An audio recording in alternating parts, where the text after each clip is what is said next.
everyone. Happy Victober to you. I decided a few weeks ago that I thought, you know what? Why not have my TBR go up the very first day of Victober because I wanted some content to be up this month. I am glad to say that I ended up filming, I think it's 4 Victober videos for you on the same day that I filmed my announcement. And I'm really happy to be putting stuff up. I know that people were so gracious in the comments in my announcement video, just saying how my health has been so poor, just an all-time low. And thank you for everyone who didn't give unsolicited health advice. There was one person who commented something, and pretty much everyone who gives the unsolicited health advice gives you the things that you would come up first on Google, like the very obvious things to eliminate. And my personal favorite was when someone asked me if I had been drinking enough water. Water. Let me write this down. What is the recipe for that? Water. I hadn't heard of it. So thank you to everyone that did not give unsolicited health advice, because it's very discouraging when your life is chronic illness. Trust me, commenter, that I am spending so much of my energy and diving down huge rabbit holes. And 2024 said, I see your chronic illness and I raise you childhood cancer. I'm going to try to get through this without crying. Peter got it seemed like a stomach bug in late August and was just flat out. There was only the one day that he was sick to his stomach. And then after that, just very fatigued. And it would seem like he was starting to recover. And there was one day he was even doing so well after he had done his math drills in the morning. I said, why don't you take a break and take a bike ride around the neighborhood? And he just came back completely depleted and was like, that was such a bad idea. Or he's like, I thought it was a good idea. Because he was really excited when I suggested it. And so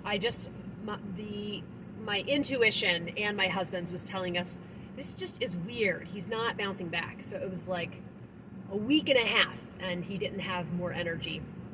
And so I took him to the doctor and she agreed that his color was really concerning. He just looked ashen and almost yellowish. And it was just very normal than his color. Often he'll have pink in his cheeks. So she said we should get some blood work done. I took him, and there's been some things in his past that I thought maybe it was something chronic. And so she said, why don't you, it's very essential while he's sick, unfortunately, to get him to go get this blood work. And I felt so bad for him. They took so much. And I was like, he's already so depleted. And the next day, her office called me and said that his blood work is very concerning. You need to take him to the ER. And so we got to the ER, and for any of you that have gone to the ER, you know what the amount of waiting that you have to do. I mean, if you walk in and you're like, my arm has fallen off, can you help me? They will rush you to the back. But that's about it. They don't seem to rush, for much else, or if you can't breathe, you know what I mean? So they prioritize those. Someone is in mortal peril instantly, which is appropriate, right? But it's very agonizing how long you have to wait. So, they put us in a room, and I was very concerned. And it was just not fun to wait in that room. And at one point, I had gotten so tired, I texted my husband, hey, can you swap with me?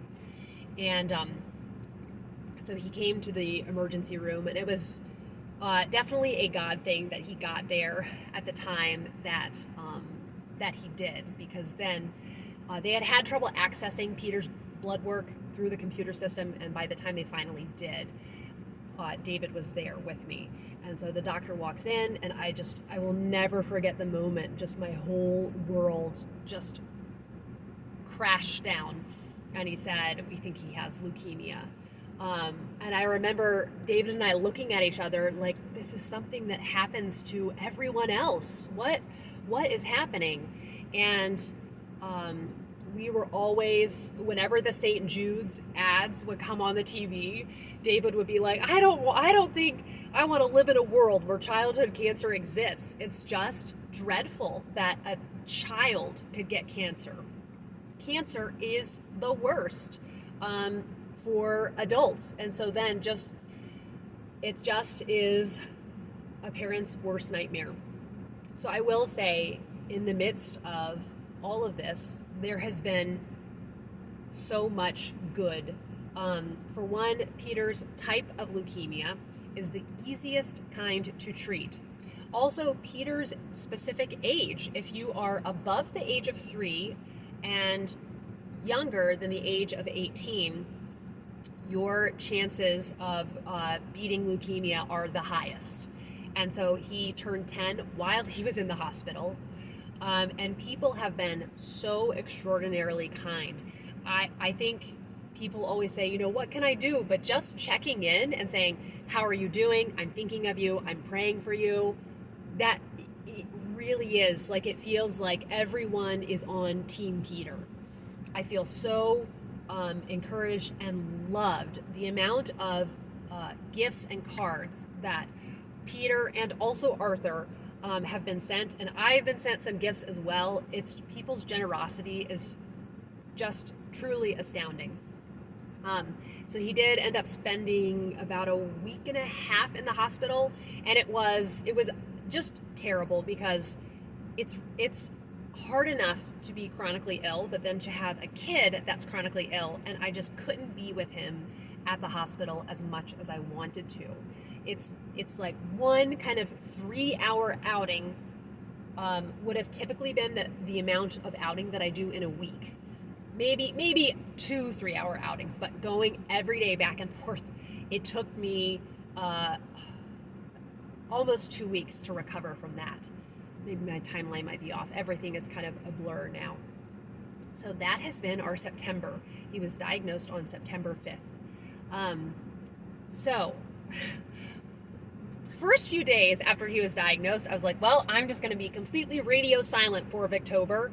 I was just kind of numb, and every time I thought about him being sick, every day that I woke up and realized that my son had leukemia, it was like a gut punch. So as the dust begins to settle, and as you see, I cannot rave enough about pediatric oncologists. They are just angels. And I feel like the doctors with the highest emotional intelligence go into pediatrics. And just, it's an extremely different experience to be an adult and to be going to doctors for your vague health maladies, and they just kind of write you off. I have had very few doctors that I felt validated by, and it is a completely different experience to go with your kid who you have his diagnosis of leukemia. The doctors know precisely what to do. It is down to a science with the timelines, and depending on how the patient reacts to the treatment during induction, the very first phase, then there's 2 timelines after that, whether they're high risk or low risk. And it's just amazing, all of the leaps and bounds with leukemia that have been made. So I am just completely filled with gratitude. The hospital that Peter was in, it was just amazing. So he is home, and it has just been so nice having him home. He is very tired. And just in case anyone is wondering, I did ask for his blessing about talking about this on the channel. If he didn't want me to, I was just going to keep it quiet. It's his business.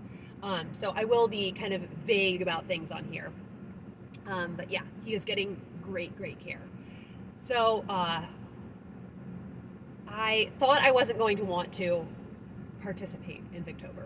And then as the dust starts to settle, and when he got home, my brain could really wrap its head around, like, oh, okay, he's home, I can be with him and care for him at home and still enjoy books and Victober, because what was I doing for that before? Oh, goodness.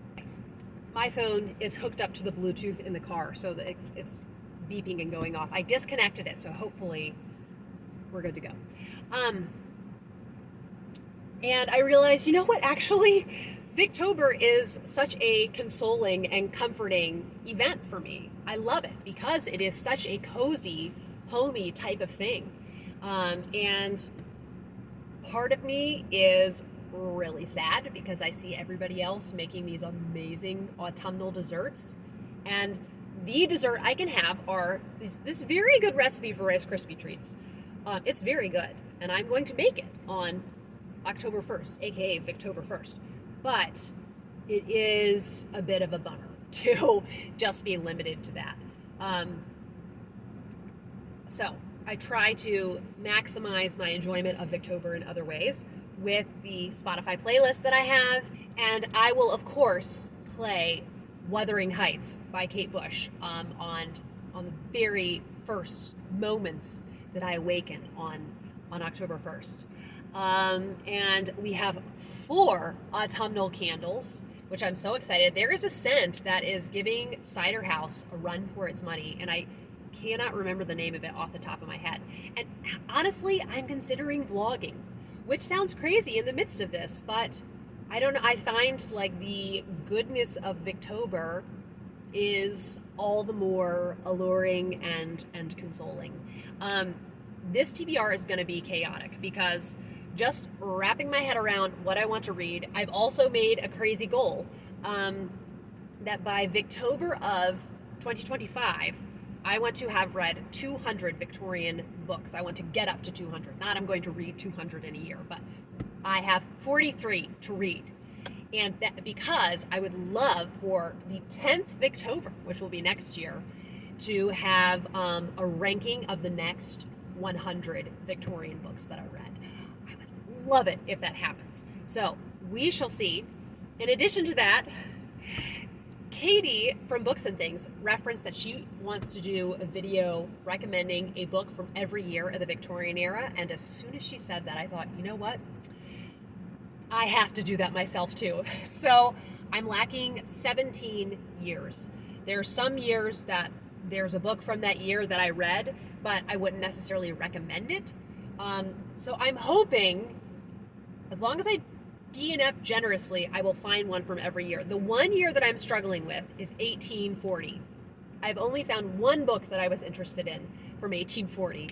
So, and a lot of the Victorian authors that I read, they weren't publishing quite that early.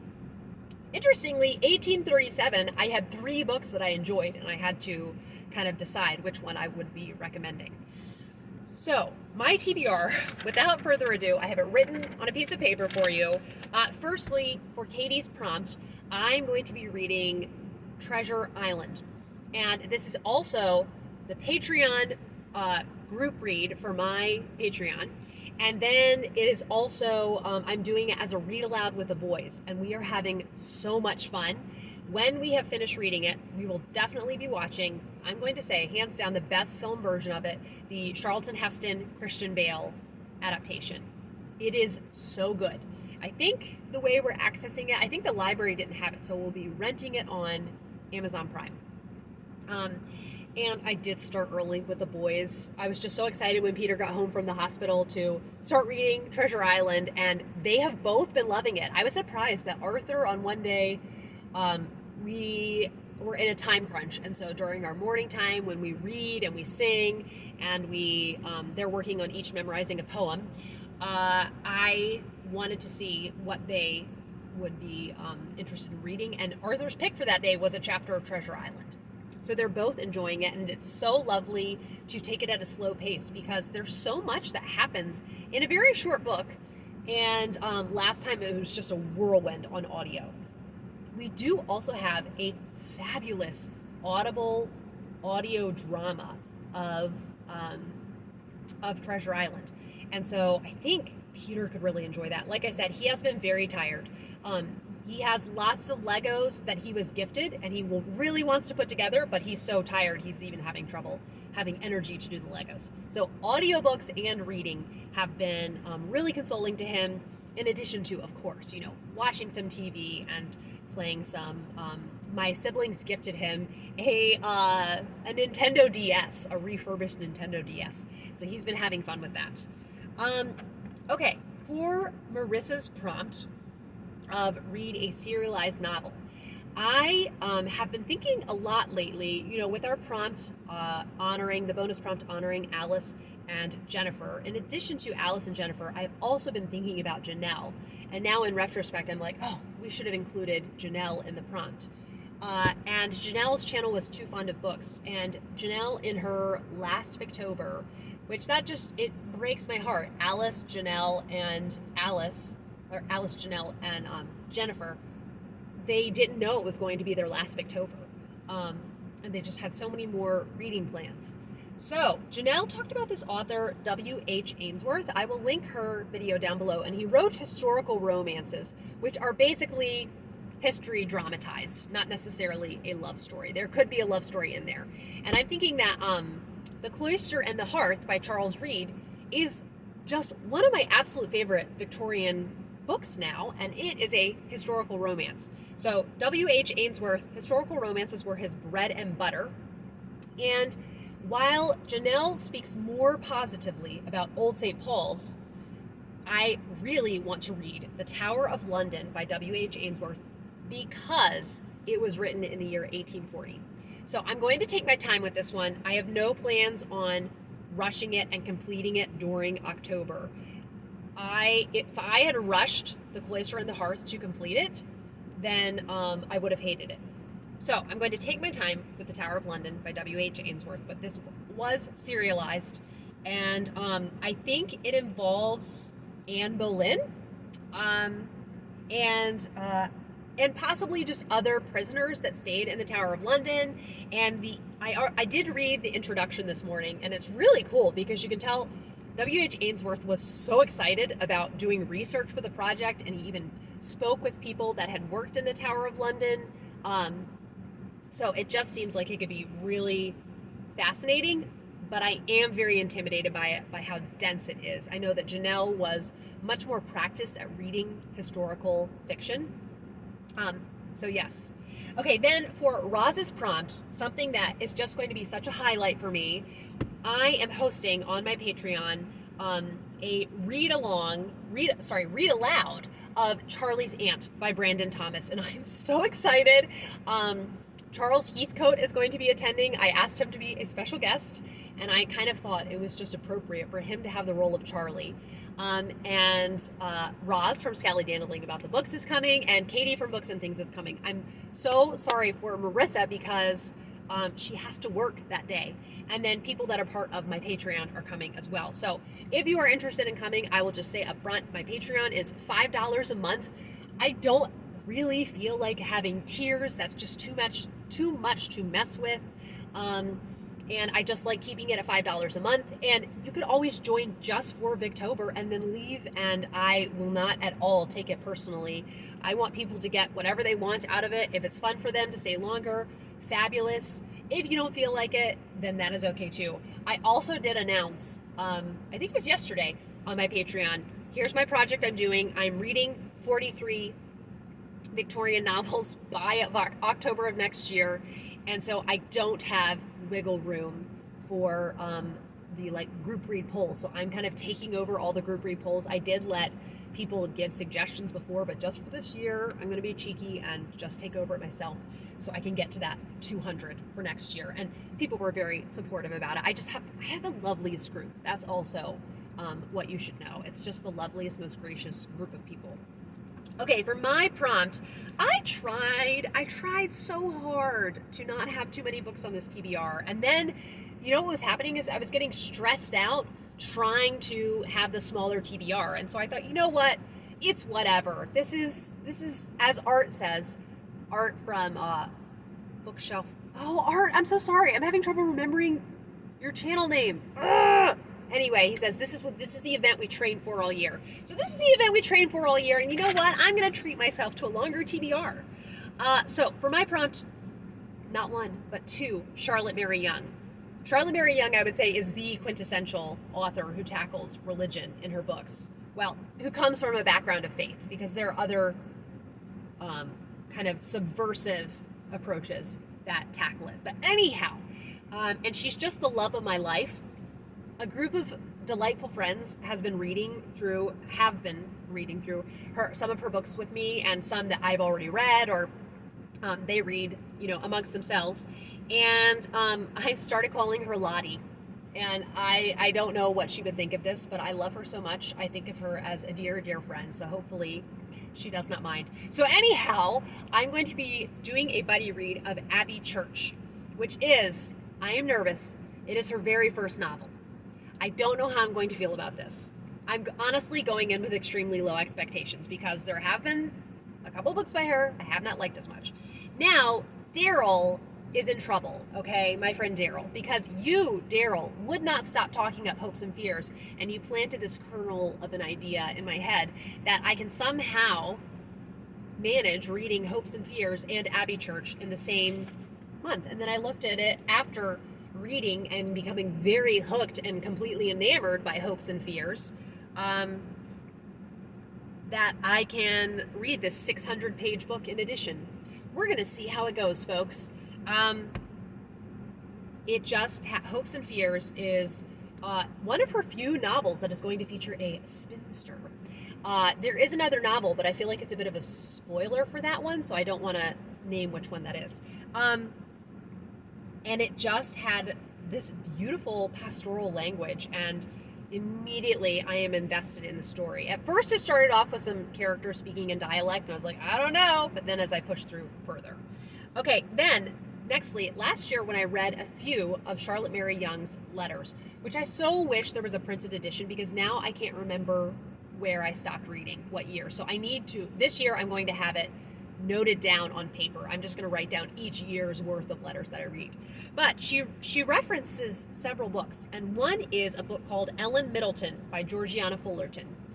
And I was very intrigued by this because it seems to be another Oxford movement novel, which is the religious movement that Charlotte Mary Yonge was a part of.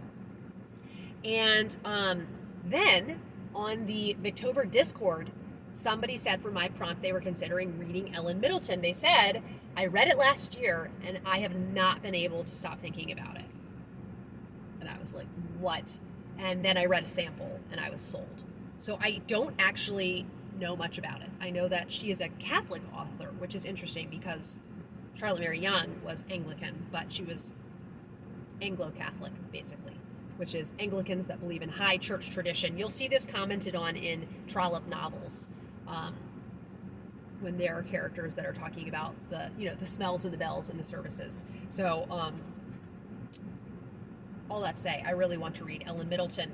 Then, if you saw on my announcement video, one of the suggestions for the prompt was something by Lilias Trotter. Now, all of her works fall under the Victorian umbrella, but Parables of the Cross, which uses, metaphors from nature to talk about suffering in beautiful ways, and there's art sketches in this little tiny book. It's like around 60 pages. So I want to read Parables of the Cross, and I thought, wow, is this a timely book or isn't it? Okay, then for the group challenge honoring Alice and Jennifer, the book that I'm doing one book for this, and I have decided to go with the Stephen Fry audio of the Memoirs of Sherlock Holmes. I have read this before, but I really find in the autumn it's just a delightful thing to listen to some Holmes short stories on audio, and I've never listened to Stephen Fry read them. So, very excited about that. Now, I did mean to bring with me to hold up. Last year, I hauled Coming Through the Rye by Helen Mathers, and I showed you that it was Mabel Hilliard was the original owner. She got it as a graduation present, and I ended up finding a picture of her online. It was a very fun rabbit hole to go down. And I started reading it last Victober, and last Victober, I have to say, it was basically a complete dud. So, I'm really, really hoping that doesn't happen to me this Victober, because I just count on it being like a wonderful, wonderful time of year. And I just DNF'd it. I was like, oh, this is getting weird, I don't know. And I think I was just feeling very picky. So, come to find out, this mid-August, I picked it up again. I was going to finish it by Victober. And I am absolutely in love, because it's really dynamic in its writing style. There's also some more reflective passages, kind of on the meaning of the deeper meanings in life. And it's just beautiful. And it's funny also. It's very funny. So it's a coming of age story. It's semi-autobiographical. The main character is inspired by her. And there's going to be some romantic drama and entanglements. So right now she is off visiting her sister, and it is a riot. So I think I'm halfway through it. I think that's what I am. So I'm just going to carry on with that. And then I am also going to carry on. I started Wylder's Hand last month. I have been so chaotic with all of my reading and divided up. It is what it is, and I am loving Wylder's Hand. So last year I loved Uncle Silas by J. Sheridan Fanu. And then Katie from Books and Things talked up Wylder's Hand, and I picked it up, and it is so taking me by surprise because I feel like Uncle Silas, it's kind of much more on the nose in its atmosphere, whereas Wylder's Hand feels a bit, in many chapters, it feels like an Anthony Trollope. Here's this parlor room kind of drama that's happening, and then, bam, on top of that, all of a sudden there's like ghostly figures being seen in the night. And I love it. It is this just intoxicating combination. So I want to finish Wylder's Hand. Then two university novels, and I'm so excited that I found university novels that are from the Victorian era. The first is an author that I saw talked about on Discord, and that is L.T. Meade, and I think she wrote a number of these, so they might be formulaic, but here's the thing. People come down so hard on formulas. If the formula is satisfying to the reader, who cares that it follows a formula? So I want to try The Sweet Girl Graduate by L.T. Meade, and I think it's about the main character competing for some kind of academic prize. But if any of you have read Carney's House Party as part of the Betsy Tacy series, this is really giving me vibes of that, and I'm so excited about it. Then one that was written by a vicar is The Adventures of Mr.Verdant Green. I heard about this a few years ago. Scott, now I'm so bad, I can't remember the channel names. I'm going to link these channels down below because I feel so bad. He spoke about it, and I can't remember if he ended up actually reading it, but it's supposed to be very comical, and there's even a sequel that is also Victorian. So I love that just a vicar in his spare time wrote these. He wrote a few other things, and they're very hard to track down and access. So yes, The Adventures of Mr. Verdant Green. Also, it seems kind of like this one if you got to see Bertie Wooster in his university days. So yes. Then one that is an adventure novel, which, I already have that checked off with Treasure Island, but I keep happening upon this book, and a couple of people in my Patreon are interested in reading it. It's by an author that that your net grows wider of authors you want to try the farther you dive into Victorian literature. And so kind of these adventure novel guys, R.M. Ballantyne, G.A. Henty, and there's a few other names that I can't remember. So, R.M. Ballantyne is who I want to try this time, and it is The Coral Island, specifically because Lord of the Flies was written as a kind of atheist response to The Coral Island. And I think sometimes people see a happy ending happen in a story, and they think because the story has a happy ending that makes it untrue. And what's so fascinating is I was telling my husband about this and how I want to read The Coral Island. It sounds so interesting about a group of boys that are, they have a shipwreck and they crash onto this island, and how they survive and band together. And he's like, oh yeah, that makes me think of, there was a story from the 50s, a real thing that happened with Tongan, a group of Tongan boys that shipwrecked, and they survived for 15 months on this island. And they said when they landed, we will not fight. We will not fight. We need to get along and work together if we are going to survive. And they were rescued after 15 months. So that's what I say about Lord of the Flies. Anyway, then last year, see, you people, you give me so many intriguing recommendations. Somebody recommended, and I never forgot, George Borrow, who kind of wrote Memoirs, and Lavengro. I think it's Lavengro, a Romani tale. So he grew up Romani, and that just sounds absolutely fascinating.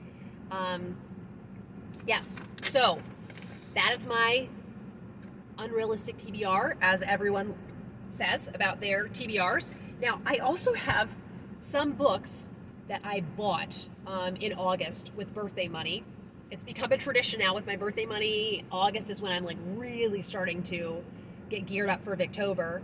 And I might pick up some of those. In fact, I know one I'm planning a buddy read, but I don't want to take away the excitement of giving you the book haul. So that will be a video that will be going up soon.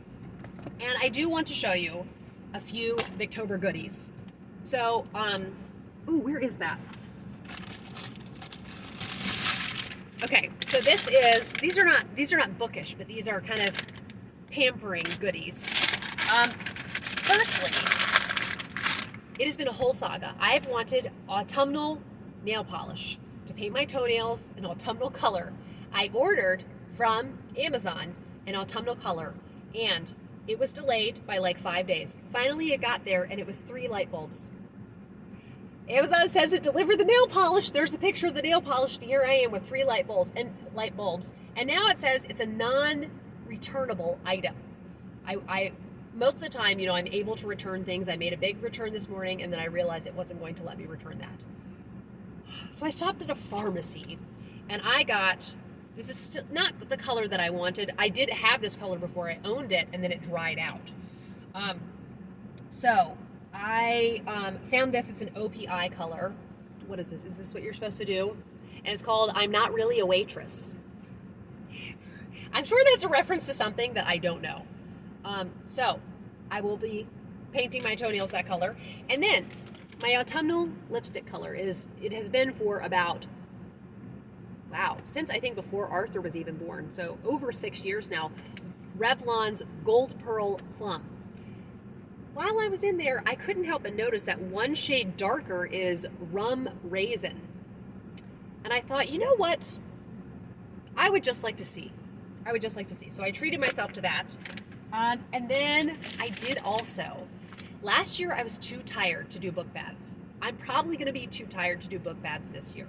But also, I could do a more low maintenance one with fewer candles. That's also lighting all the candles, setting them up when you have fatigue is just a lot. But I did get, so maybe sans candles. I could read on my Kindle. That excites me. Lavender and vanilla bubble bath. Look how pretty. So I haven't actually smelled it because the seal is there. You know what? I'm going to do it right now. Let's see here. That smells nice. Not much vanilla in it, but I love lavender, so that's okay.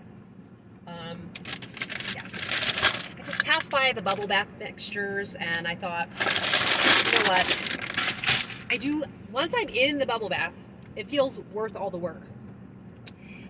The boys and I are so pumped for Halloween and autumnal viewing, and Mr. Peter, I don't know if he's actually going to go trick-or-treating this year. Tragically, in all that blood work that he got done, we also found out he is allergic to eggs and dairy. Try going trick-or-treating when you have a dairy allergy. I mean, I guess he said he still likes to go out and see all the sights. So maybe he could just ask, just accept the fruity candy, and I will buy him some dairy-free chocolate. There's very good dairy-free chocolate options out there. Because he still likes to go out, but I don't know how tired he's going to be. We'll just have to see. Either way, I want to make it fun at home. So I was so excited. Disney Plus is doing a deal, and I'm so sorry if you're seeing this. It's no longer going, but where it was $1.99 a month for 3 months. And I thought, Halloween and Christmas time viewing covered. So the boys really want to do tons of spooky viewing, and I'm so excited. I've had completely forgotten, either last year or a couple years, the Muppets Haunted Mansion came out.